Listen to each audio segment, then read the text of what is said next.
สวัสดีครับผมมาชมแนวทางตามรัฐบาลฮานอยเนาะครับก่อนจะไปชมก็มาเบิ่งผลของวันที่15เนาะครับเนาะน้อย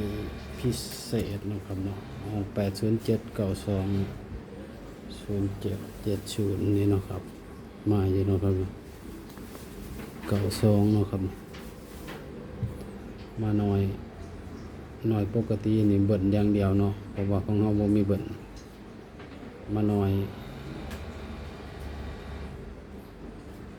VIP เนาะครับ4028เนาะครับเนาะนี่28มาเนาะครับเนาะถือว่าโอเคเนาะครับเนาะ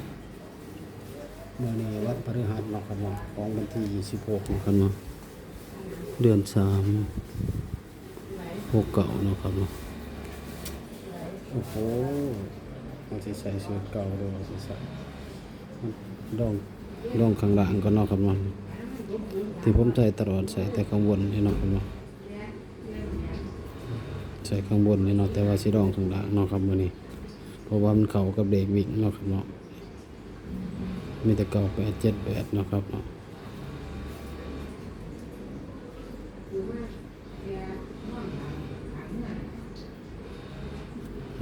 ลองเอาข้างล่างดูเนาะครับเนาะเพราะว่าเขาก็เด็กวิ่งเนาะมันก็มาแต่4แต่9แต่8เนาะ09 08เนาะครับเนาะ07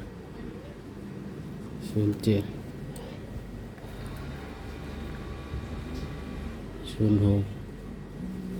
05เนาะครับ04 05ได้ครับแล้วก็8 98 97 96 94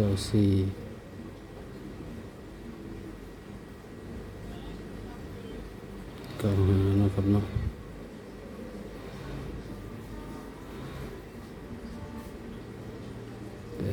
87 86เนาะครับเนาะ85 84 76 75 74 65 64 45ครับเนาะเพราะว่าเด็กวิ่งมันออกมานี่เนาะครับเนาะ4ตัวมีแต่6แต่7แต่8เนาะครับเนาะแต่ว่านี่โดนบรรดาสูตรนี่สิมาดีกว่าหมู่เนาะครับแต่ว่าสิร้องมาใส่สูตรหลังเพราะว่ามันเข้ากับเด็กวิ่งเนาะครับเนาะว่าสูตรนี้สิไปดีกว่าหมู่เนาะครับเนาะถ้าเพื่อนๆบ่มักสูตรด่างก็เอาสูตรนี้ก็ได้เนาะครับสูตรนี้รุดบ่เกิน2วันเนาะครับเนาะบ่ได้รุดเบิดเนาะครับ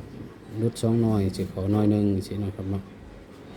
รุดขึ้นเข้าน้อยนึงบ่เกิน2วันเนาะครับเนาะสิเข้าเพราะว่าพิสูจน์มาแล้วเป็นปีเนาะครับเนาะ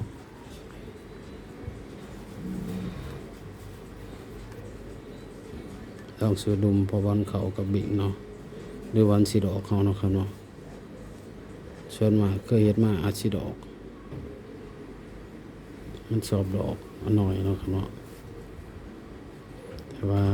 ถ้าเพื่อนๆมักสูตรเก่าก็เอาสูตรนี้เนาะครับเนาะ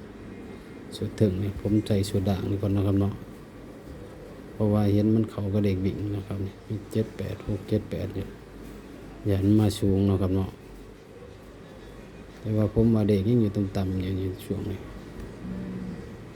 แต่ว่าสิร้องใส่สูตรนี้ซื่อๆเนาะครับเนาะ